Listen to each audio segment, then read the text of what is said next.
Hey folks, it's been a while since I've done a cheesy update video, but I went flying today. I took a friend helicopter flying, and he's actually a whapper. So Raheem, hey mate. And like a normal catch-up, we spoke about business a lot and marketing and stuff like that. And it led me to think about the WAP. So the way the WAP was formed is I sat down for, I think, 8 months or so and wrote about 500,000 words. I think it was 400,000 words in a lump sum and then added to it. So basically 500,000 words, which is like 9 books worth of content. And then obviously we put it all into video format, and that's the WAP. Now, in 2018, I had many years of building a whole bunch of small businesses using predominantly one tool, which is basically Facebook ads. I would be able to get effectively the CPA, the cost per acquisition, cheaper than the cost of the service or the product or the widget. And so my main growth mechanism back then was literally pump the ads on Facebook, watch the money come in. Hence why a lot of the videos in the WAP where I say a good business model to have is a low price point, so B2C, low price point, high margin, online, voluminous. What else is there? Scalable, online, etc. So, subscription service things like the WAP, like My Fairy Pen Pal, all that sort of stuff.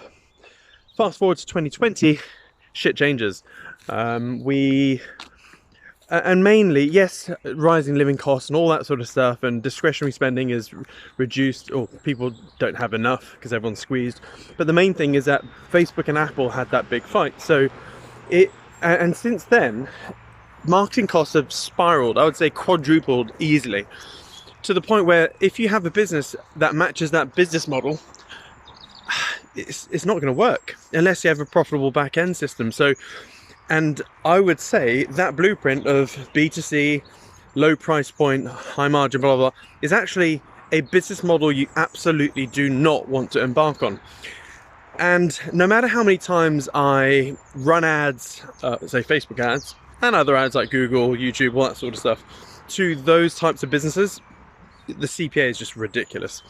And just for shits and giggles, I did another campaign for another business, which was a SaaS business. So it is B2C, 15 quid a month type stuff. And the cost to get a £15 per month user for this particular SaaS business, 200 quid. £200. So yeah, it is absolutely ridiculous. So in order for that business to do well, it's got to ensure that it can get a user, and that user stays paying for well over a year. Like, what is that, 13-14 months.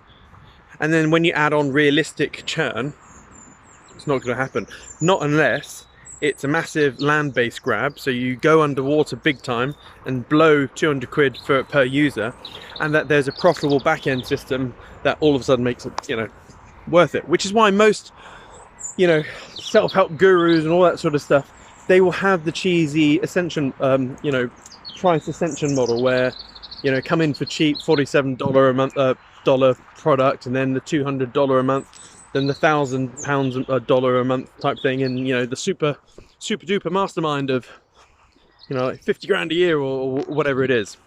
The only way, and the main reason why all of that stuff is out there, is because of the marketing.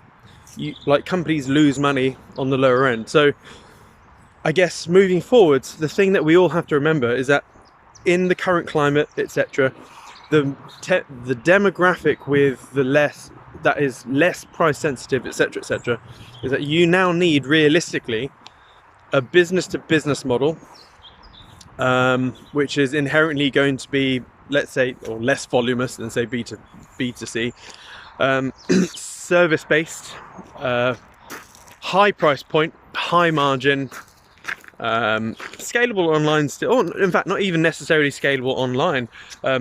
Offline marketing is actually the most effective way that I'm marketing at the moment in some of the businesses. And yeah, I mean, I've got a friend who does 3 300, 300, then exits. So what he does is he has SaaS products, so service software as a service. He then and he always puts the price point at $300 per month, and then he goes out and gets 300 clients. So that's what, $90,000 per month in revenue, and then he sells the business for about $1 million, 2 million, like really fast. And he aims to do, I think, 2 or 3 a year, or is it 1 a quarter he aims for? But got a meeting. So yeah, I've got to go. Yeah, so basically aim for or look for software as a SaaS or a service-based type thing, B2B really, and you need a high price point.